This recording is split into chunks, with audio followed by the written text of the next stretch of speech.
الحمد لله الحمد لله نحمده ونستعينه ونصلي على نبيه وحبيبه محمد صلى الله عليه وسلم الذي أرسله بالحق بشيرا ونذيرا وداعيا إلى الله بإذنه وسراجا منيرا. فقد قال الله تعالى في كلامه المجيد والفرقانه الحميد. সম্মানিত হাজরিন, আল্লাহ পাকের কাছে লক্ষ কোটি শুকর যে আল্লাহ সুবহানাহু ওয়া তাআলা আমাকে আপনাকে সুন্দর একটা পরিবেশে, আল্লাহ রাসূলের জান্নাতের বাগানে, জান্নাতি পরিবেশে, জান্নাতি মানুষ হইয়া এখানে আসার এবং বসার তৌফিক দান করলেন। এজন্য আমরা দিল থেকে শুকরিয়া দান সকলে পড়ি আলহামদুলিল্লাহ। আরো লক্ষ কোটি শুকর যে আল্লাহ সুবহানাহু ওয়া তাআলা আমাকে আপনাকে মুসলমানের ঘরে জন্ম দান করেছেন, ঠিক কিনা? এজন্য আল্লাহ পাক পারতেন ইহুদি, নাসারা, খ্রিস্টান, বৌদ্ধ, অন্যান্য ধর্মাবলম্বীদের ঘরে জন্ম দিতেন, কিন্তু আল্লাহ সুবহানাহু ওয়া তাআলা মুসলমানের ঘরে জন্ম দান করে তার দ্বীনি শিক্ষায় শিক্ষিত করে, ইসলামকে মনোনীত করে আল্লাহ সুবহানাহু ওয়া তাআলা এখানে আসার তৌফিক দান করলেন। এজন্য দিল থেকে শুকরিয়া দান সকলে বলি আলহামদুলিল্লাহ। রাসূলের প্রতি অগণন দুরূদ ও তাসলিম বর্ষিত হোক, সকলে বলি সাল্লাল্লাহু আলাইহি ওয়াসাল্লাম। সম্মানিত হাজরিন, আজকে আমরা যে উদ্দেশ্য করে বসেছি এটা হচ্ছে আমাদের একটা মহৎ উদ্দেশ্য। আজকে আমার আপনার বাচ্চারা পুরো 1 বছর যে কৃতকর্ম করেছে তারই আজকে ফলাফল আমরা ঘোষিত আকারে শুনব।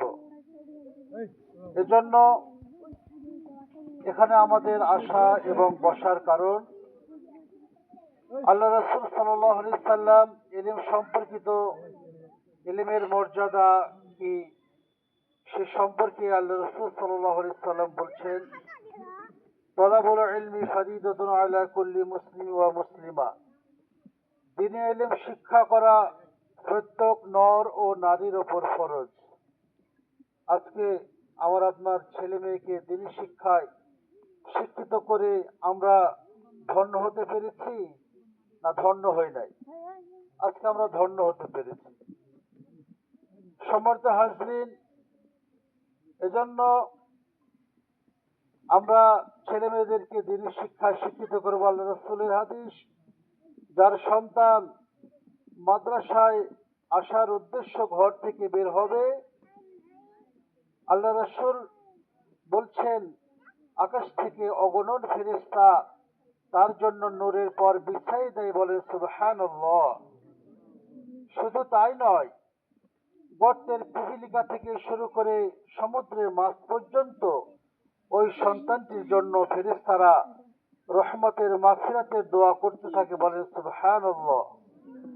এজন্য আমরা সেই সন্তান, সে মাও তার ইলম শিক্ষা করার জন্য, তার ছেলে মেয়ে কোরআন দ্বীনি শিক্ষায় শিক্ষিত হওয়ার জন্য তার মা বাবা দুইজনই ধন্য।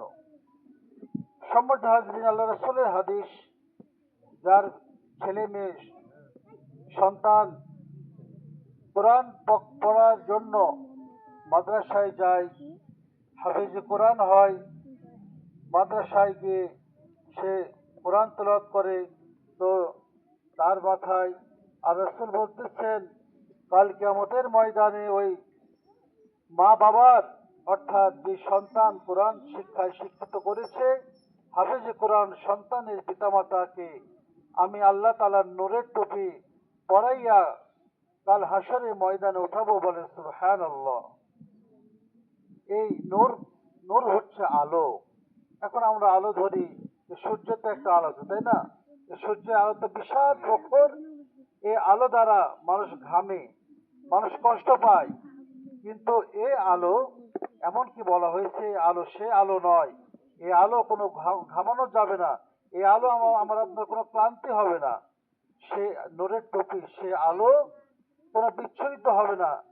এজন্য আল্লাহ রাসূল বলতেছেন তার পিতামাতার জন্য আমি নূরের টুপি পরাইয়া দেব।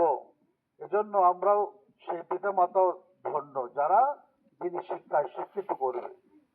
সম্মানিত হাজরিন, আজকে আমরা অনেকে মনে করি যে আমার শিক্ষা, আমার ছেলে মেয়েকে মাদ্রাসায় দিলে ইঞ্জিনিয়ার শিক্ষা অর্জন করতে পারবে না, ডক্টর হতে পারবে না, ম্যাজিস্ট্রেট হতে পারবে না। কে বললো? এটা আজকে আমাদের ভুল ধারণা। সম্মানিত হাজরিন, টাকার দিকে দেখলাম, কিন্তু আমরা যে প্রকৃত ধনী কে এটা আমরা চিনলাম না। যার বিশাল অট্টালিকা আছে, যার 5 তলা বিল্ডিং আছে, সে কি বিশাল ধনী? সে বিশাল ধনী নয়। আল্লাহ রাসূলের হাদিস, আল গিনা গিনান নাফস, প্রকৃত ধনী হচ্ছে আত্মার ধনী। ইমাম আবু হানিফা রাহমাতুল্লাহ আলাইহির কাছে একজন ব্যক্তি হাদিয়া উপঢৌকন নিয়ে আসলেন। যে ইমাম হানিফা, আপনাকে খুব সম্মান করি, খুব কদর করি, এজন্য আপনার জন্য আমি হাদিয়া নিয়ে আসছি। যেন আমরা হুজুরকে ভালোবাসলে তাকে কিছু হাদিয়া দিই, হ্যাঁ, তাকে ইত্যাদি ইত্যাদি অনেক কিছু হাদিয়া দিই।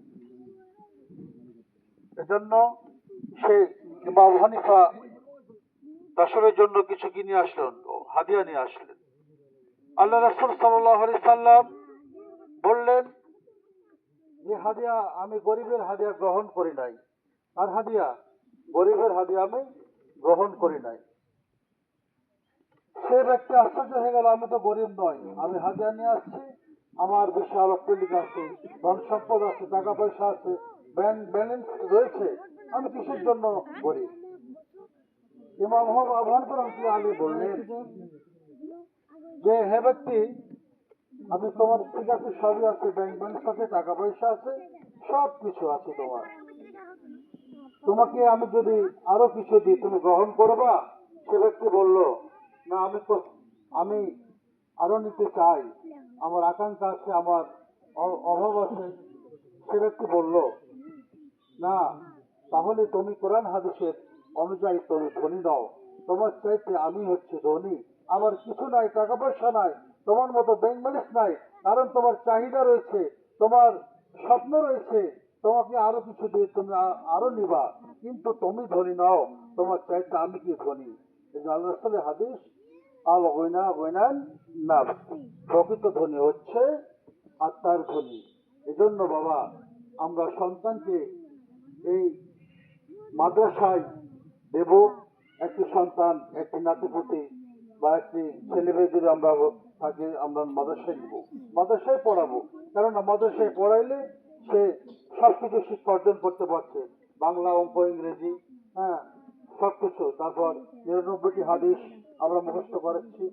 এজন্য আপনার সন্তানকে যদি এই মাদ্রাসায় দেন বা কোনো হাফিজ মাদ্রাসায় দেন, হ্যাঁ, তাহলে সে সন্তান আবার আপনার জন্য কাল কিয়ামতের ময়দানে নাজাতের রশিলা হয়ে যাবে। বলে সুবহানাল্লাহ। আল্লাহ পাক সকলকে দিনী শিক্ষায় শিক্ষিত করে প্রত্যেকে আমরা যেন ইলম হাসিল করার তৌফিক দান করেন। সকলে বলি আল্লাহুম্মা আমিন। আমাদের এই পর্যায়ে অধিবেশনের অনুষ্ঠান আরম্ভ হতে যাচ্ছে। আপনাদের সম্মুখে পবিত্র কোরআন এবং তেলাওয়াত করছেন আমাদের অত্র মাদ্রাসার ছাত্র মোহাম্মদ আফিফ আম্মার, তৃতীয় শ্রেণী।